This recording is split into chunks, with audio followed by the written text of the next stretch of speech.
Hi, Amy from Fashion Toppings here, and this is one of the dresses that I got at the thrift store haul that I did in the previous video. And well, it's not actually a dress, it is a size 26 blazer. And we're going to reconstruct this today into a dress. And the first thing that I always do when I get an item that I'm going to reconstruct is to put a dress form and play around with it to decide how I want it to look. And so what I'll do is, want to see what it looks like sleeveless, I will tie it around the back and see if I like it sleeveless. So that's the first thing I do. Then I'm going to play around with it and decide, which way it's going to look best. I love this color. I love the fabric. So this was a no-brainer. I was definitely making this into a dress. I like the collar, so we're going to try to keep that. And I'm looking at the way it naturally flows. And I can tell right now, just by the way it flows, I think what I'm going to want to do is to make it into more of a dress, or more of a business dress than a casual sundress like I originally had planned on. But I like the way it sits. So I'll take my pins. So I'm going to play with it. I'm going to see what it's going to look like, pin it in place. And definitely, I have all this excess fabric here and here that I'm going to have to pin back and make it more fitting. First of all, too, I also have the problem with big shoulder pads. These things are huge, so those are going to have to be removed regardless. So I'm thinking this is the style I'm going to want the dress in. And I'm sure you can see that. So the first thing I do, like I said, is I put it on a dress form, I play with it, I move the dress around, I see where it naturally wants to flow so I don't have to fight with the material, and then I start making my game plan. So the dress is inside right, just like I would wear it, so I can see how the lapel and stuff is everything's going to lay. And the next step is going to be to turn it inside out, put it back on the mannequin or the dress form, and start doing what I call pinch and pin. You're going to pinch in all the areas that are too big and pin it in place so that you know how much material you need to cut off. Now, if you don't have a dress form, you're going to put the dress on inside out and put it on yourself, get in front of a mirror, pinch and pin, pinch and pin, pinch and pin to get it to be your size. And so if you don't have a dress form, you're constantly going to have to put it on, pin, basting stitches, which is a temporary stitch, and keep adjusting until you get it to the right size. But I'm very happy I have a dress form, well worth the money that it costs to buy one. So my next step is going to be to turn it inside out, and let's start pinning so I can decide where the stitches are going to be made. Okay, we'll be back in a second. And the first thing I'm going to have to do, I just noticed that this blazer has pockets, and I want to save the pockets. I want to possibly see how the dress would look if I reinstalled the pockets in the finished product. So I'm going to take a seam ripper, and I'm going to remove the seam and take the pockets out and save those for later on and decide if I want to reuse them again or not. And the next thing I'm also going to do is to take a seam ripper. All these shoulder pads are attached by a small little stitch. You can see how small the stitch is. I'm going to take a seam ripper, remove each one of the shoulder pads so that I can see exactly how this is going to flow without having this attachment up here. I'm also going to take the seam ripper, and if you don't have a seam ripper, you can use the scissors. But I'm going to remove the sleeves because the opening of the sleeves is pretty big. And so I know that making the pocket to the sleeve smaller is going to affect my seam going down the side. So that's what I'm going to go ahead and do next, is remove the sleeves, remove the pockets, remove the shoulder pads, and then I'll be back. Hi, I wanted to give you one more tip. When I'm tearing stuff apart, I started thinking about some helpful hints.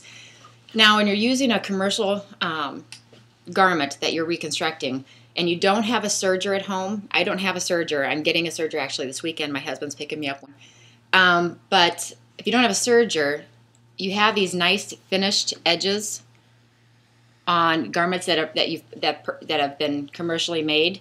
Try to save those when you're cutting out sleeves and stuff. So cut on the edge that you're going to discard. So you're going to want so that you're saving these stitches, because some material This shouldn't, but some material will fray when you cut it. So by leaving their serge stitch on the end, that's going to keep your material from fraying. So you want to cut, I'm getting rid of the sleeves, so I'm cutting on the sleeve side of the garment.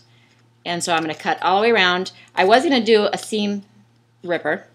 And for those of you who don't have a seam ripper or don't know what one is, it is one of these. And you can use those to tear the stitches out. But for the sake of time, it does take a long time to tear a seam apart, especially on a commercially manufactured product because of the serger stitches. It takes forever. So for the sake of time, I'm cutting them out. But I'm cutting on the fabric that I'm discarding, the fabric that I'm going to be getting rid of. Now, I never really get rid of anything. I save this stuff and I'll make something else out of it. Whether it be I'll use it for a material for a bracelet, for a belt, maybe a belt with this dress or a belt for another dress. But I always save my scrap material. Anything larger than, 4 inches by 4 inches, anything that size or larger, I don't throw anything away because I may need it for something else. And this is a nice size piece of material that, I could make into strips for, a bracelet, a necklace, a belt, maybe even doing some color blocking and adding material into another dress. So you just never know when you can use it. Save money, save the material. Okay, so that's how easy it is to remove the sleeve. And it's not very nice and neat, but I saved all of my, can't really see it while it's on the dummy. I saved all my commercial edges. Now you'll see right there, see how it's nice and already had the stitches on it? Then I don't have to redo that, and I don't have to worry about fraying. So that's just a helpful hint when you're tearing apart your garment, is cut on the side you're going to discard. That's not going to stay on the garment. That way you don't have to worry about frayed edges. So that's just a helpful tip when you're tearing stuff apart. Okay, now I have my arms off, my pockets off, and I'm ready to start deciding how to shrink in the sides. Okay, so first thing I'm going to do is, I know since I'm going to wrap the dress in front, it's going to be crisscrossed. I have to take that into account when I'm sizing my sides down, the side seams. So first thing I'm going to do is pin, even though it's inside out, the garment's inside out, I'm still going to pin approximately how far across I'm going to have the dress. Now you have to watch your armholes.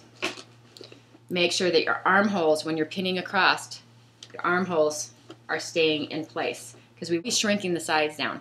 But you don't want to pull and have your armhole in the front. That's not going to work, because even if you size it down, you're still going to be showing some areas you probably don't want shown. So keep in mind where your shoulder is. Your shoulder stays a straight line at the top. And if you're putting this on yourself and pinning it, make sure that your shoulder seam stays in place.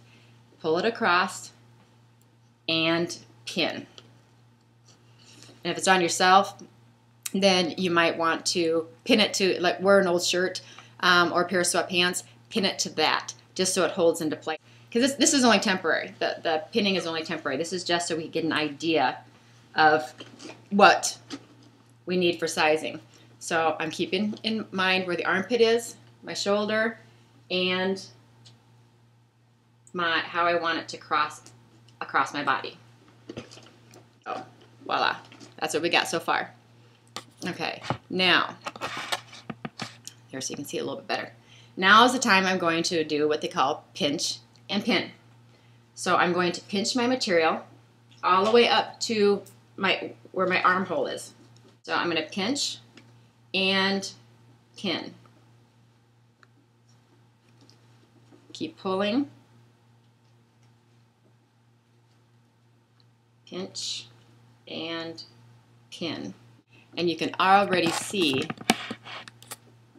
that it's starting to take shape. See how much material I'm going to be cutting off?